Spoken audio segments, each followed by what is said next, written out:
This week's Parsha is Vayechi. And let's see, am I right? No. Vayigash, sorry. Vayigash, here we go.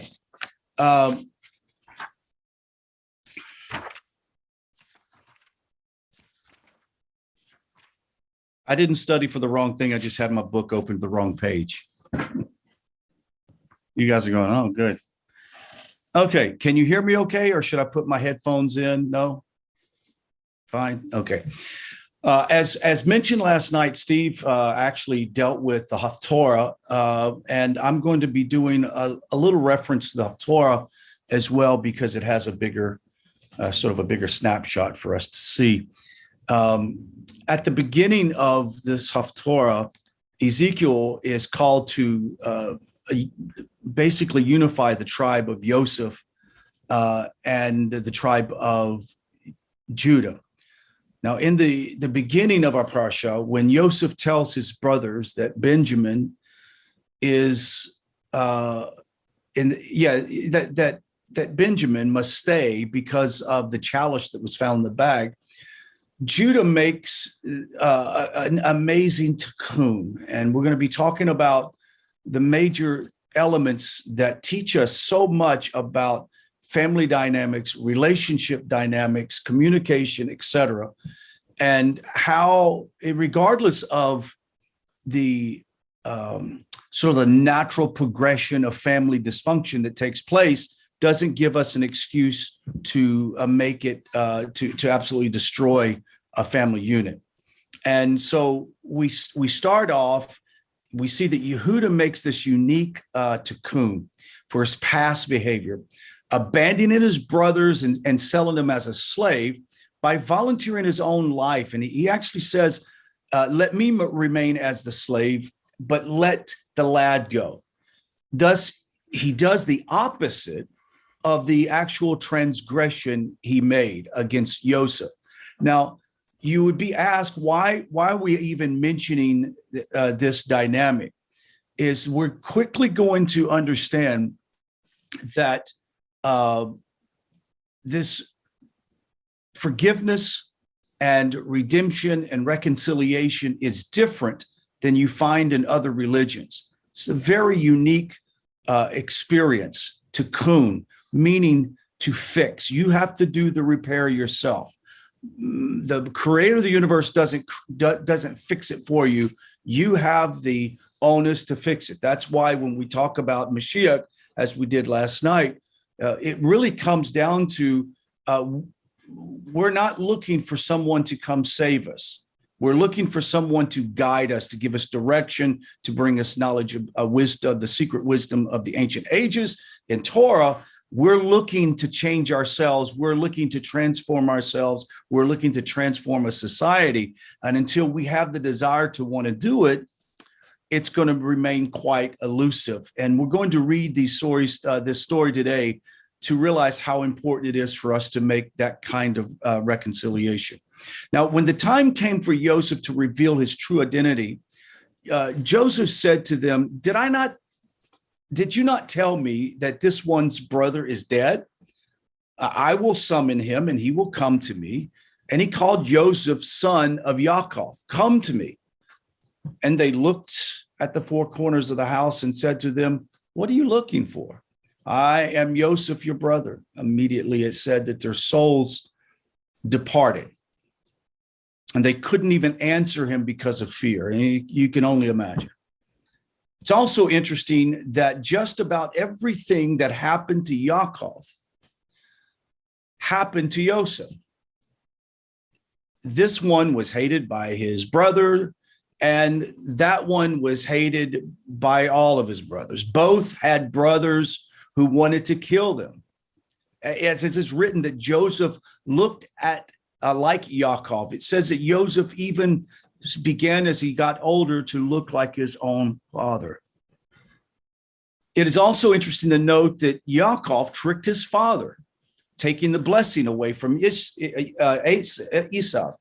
by wearing Esau's cloak or coat.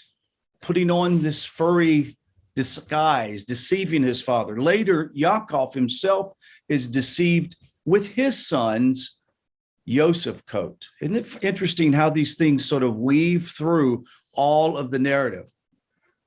We also see this idea in the Midrash that Adam's cloak was taken and absconded with all the way up to the time of Babylon.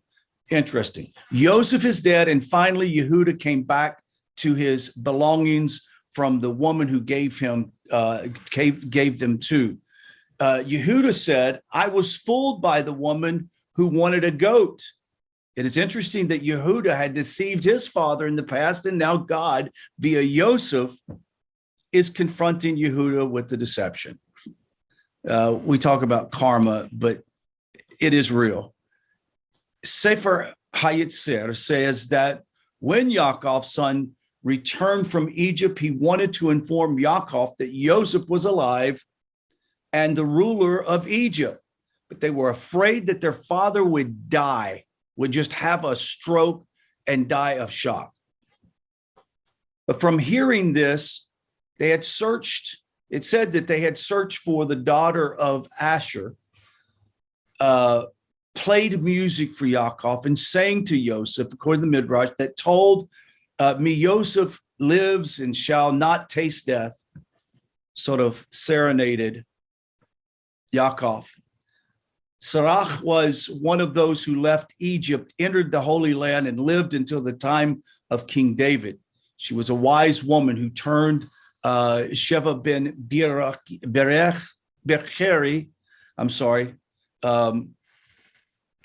over to Job. She also did not die, but entered into heaven alive. After seeing Yehuda convince his brothers to sell Yosef, held Joseph's blood-soaked coat or stripped coat in front of his father and said to him, do you recognize this coat? This appears to be his coat. This Yehuda, one might think that he would be the last person from whom God would choose the Messiah to come from. But Mashiach precisely comes from Yehuda. But we understand why in the end, Yehuda does the opposite of his sin against Joseph and his brothers.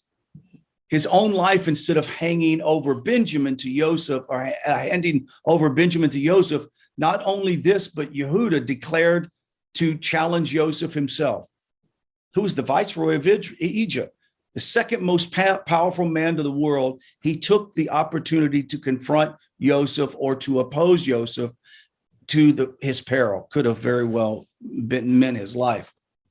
So too, to try to save his brother, he was willing to even lose his life. To act in such a way was a very dangerous venture.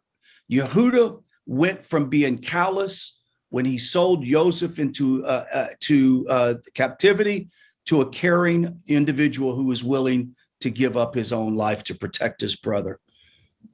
Part of the redemptive measures one must go through to find things healed in relationships is be willing to sacrifice yourself or your own ego for the purpose of achieving the greater good. Now, of course, Yehuda at the time, Judah did not know that this was Joseph, his brother, but at the same time, this even proved more that Judah, his tshuva, his tikkun was genuine. He wasn't doing it because Joseph was there. He was doing it because it was the right thing to do. It appeared that Judah was a changed man. He made complete tshuva. Now, we also see between Judah and Tamar when Judah says, she is more righteous than I. You see later on when he has this relationship with Tamar that he admits that she is much more pious than I. It's a humility that has reached him. Now we understand that why Mashiach comes from Yehuda. It is known that David HaMelech opened the way for people to do tshuva.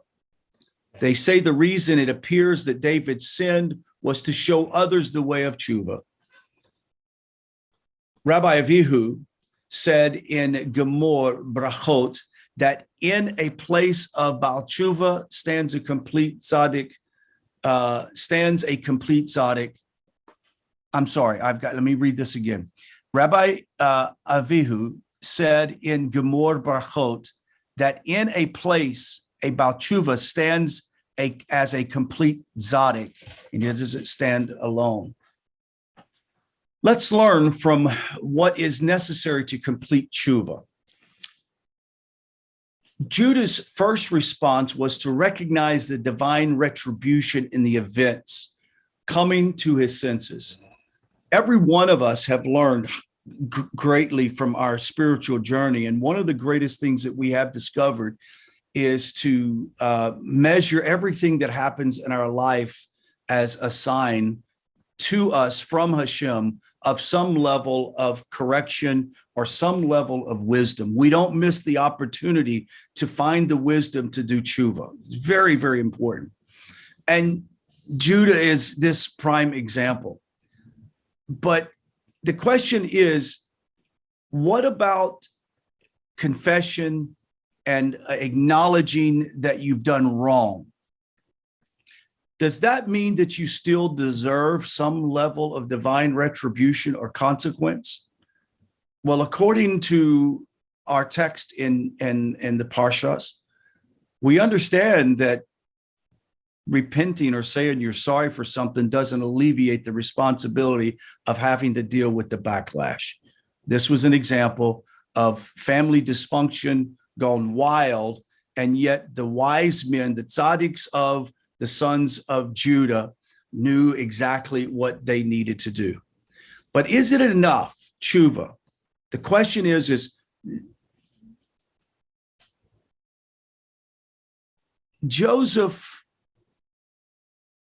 was testing his brothers to see if his tshuva was genuine. And obviously he sees that it is. It said that Judah felt that he must come closer to Joseph.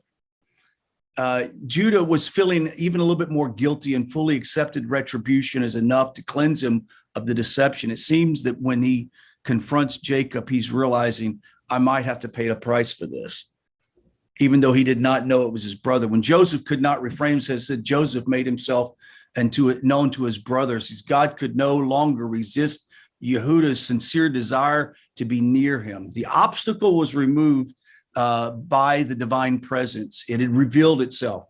On a simple level, we see the tikkun of the elder brother, Judah, as he began being the leader of his brothers, should have stopped the evil from being perpetrated in the beginning. So he needs to make this tikkun, he himself. But what deeper implications are seen by the sequence of events? We know that the 12 sons of Israel, the fathers of the 12 tribes, correspond to the conduits of the 12 Matzalot, the constellations, the stars, each being an aspect of the divine presence. And we know of Judah, we know of Judah that from his tribe came David Amelech, and will come Mashiach. The tribe of Judah is a conduit of the Sephria Malkut, the divine presence, and as the ruler that Hashem brings to the world. Joseph is known as Joseph HaTzadik, a tzaddik, a righteous man, is a conduit of the gate of divine energy to the world. They did not recognize him, yet he was who he said he was disguised. I often wonder of the things around us in our world that is meant to reconcile us and to bring repair for our own personal lives, that it is sometimes disguised, and we can't see it, and we have to be of a pure heart before we can see it. Let's go down to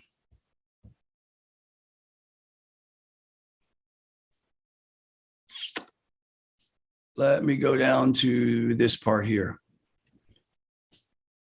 The Parsha this week narrows this whole story down to some beautiful lessons. 1.1 of lessons that we learn is forgiveness and reconciliation. One of the main themes of this parsha is the process to forgive and reconcile between Joseph and his brothers, who had previously sold him to slavery. Now, Rashi notes that this is the key lesson for us all, that we must be willing to forgive others and seek reconciliation in order to maintain strong relationships.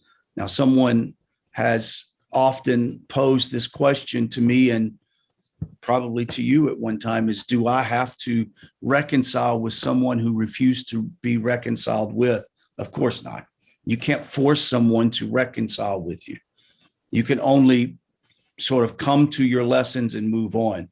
But the people that we find important to reconcile with has to do, and why I say it's important to do whatever you can to reconcile is that the people that we need to reconcile to, if it's family, if it's people that have to do with your family's survival and your survival, then you should by all means do everything you can to reconcile and to forgive. If anything, if they are not capable of forgiving you and having a dialogue of reconciliation, then it's time for you to somehow reconcile that relationship isn't going to work. But forgiveness and reconciliation is important. Next, the importance of honesty. There can be no reconciliation and forgiveness without honesty. First, honesty to yourself. Recognizing what you own in the process of the dysfunction. It says that Judah immediately, as soon as he saw the cup, said, don't keep the boy, keep me. He recognized that he needed to be honest with himself.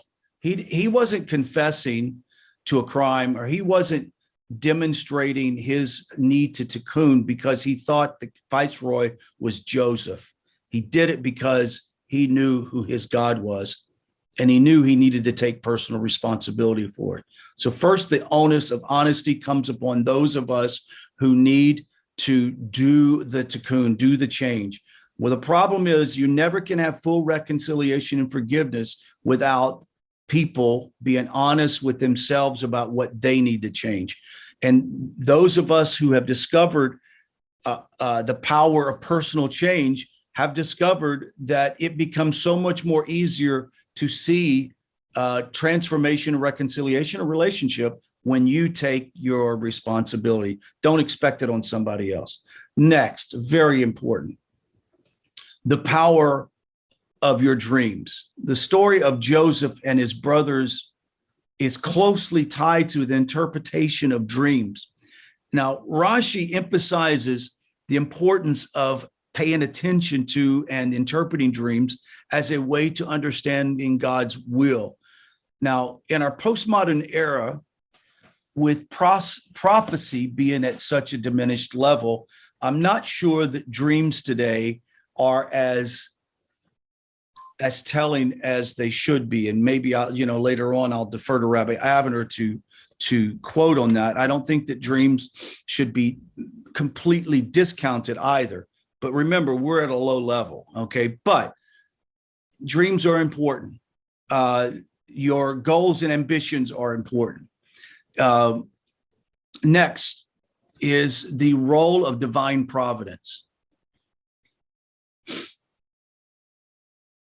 Sorry, my nose is running. The role of divine providence. Rashi also highlights the role of divine providence in the story of Joseph and his brothers. Despite their initial mistakes and wrongdoing, God ultimately uses their actions to bring about the greater good and to fulfill his plan for the importance of Abraham. One of the greatest lessons I've learned, and I was having this discussion with John Havener. I don't know if you guys know John, but he's a 20 or 30 year Noahide that lives down in Baytown. And he has a drug rehab facility that he runs. And John, just an incredible mensch. And we were talking about how important it is to recognize the providence of God. And when I say providence, I say both good and bad. We just never want to ignore the fact that the things that happen to us has a purpose. And if it's bad, don't allow it to destroy you, but start looking at the purpose behind it. Finding the greater good, and that is important. Providence and recognizing the providence of God is a powerful emunah tool of our life, saying that, you know what, I'm in God's hands. I'm not concerned about my right or left. I'm concerned with what Hashem's going to do in my life, and I trust his divine providence. Last but not least, and I'll wrap it up with this, the importance of family. In Parashat Vayigash, it emphasizes the importance of family and the bonds of blood. Despite the initial contact between Joseph and his brothers, they ultimately were able to reconcile and come together as a family, united by their shared history and ancestry. Notice the last words of that. They come together as a family, united by what? Their shared history and ancestry. The problem with most family reconciliation is they're not willing to put down their own ego and focus on the most important thing, and that is their shared history and ancestry. They can't get over their ego. You did this to me. I can never forgive you for that. And therefore, their shared history and ancestry is flushed down the waste bin, and nothing ever comes with it. I remember when my father of blessed memory was getting to the point of his death. He was just probably about 4 months away.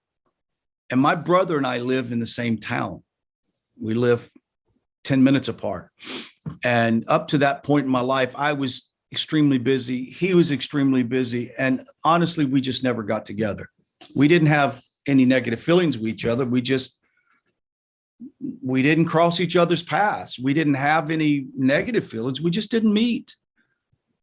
And I remember my dad saying this over and over. I sure pray that you and your brother can become close once again, like I was with my brothers. My dad had 7 brothers, very close. I can remember them all at my house as a young boy, all 7 of them on a Sunday afternoon, laughing and talking and drinking coffee and having cake together. It was just a great feeling of this sense of ancestry and history that we had with my dad's brothers. My eldest uncle, who's still alive, I see him now as my father because he's just a great elder. And my dad would say this over and over. And finally, I don't know what happened. You know what I think it was? I think right around COVID, both of us realized, what in the world are we doing? Our lives are passing before us, and we have done nothing to have a relationship with each other.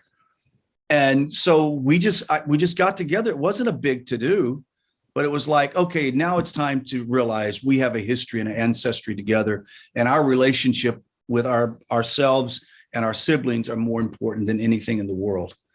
And it's unfortunate that I had to get my age before I really began to appreciate that. Maybe when you're younger, you don't, but at my age, I really do appreciate it. And I want to encourage you to realize how powerful your family experiences are. You look at Steve. Steve moved down here to be closer to his family. I love to hear when Mike and Barb call and say, hey, we won't be there. I like to hear that you're not going to be in class on Sunday, but when you say, we're not going to be there, we're traveling to my son's house, or it just makes me feel so good. I'm just so happy to know that. And even the relationships that you guys have with each other. When I contact Sandy, and Sandy's going to go over to have Hanukkah dinner at Mary Lou's house. I see that sense of community. It's really important for us to do that. And we achieve that when we embody the very principles that we learn from this week's Parsha. That concludes my short shiur, and let's open up with some conversation and dialogue.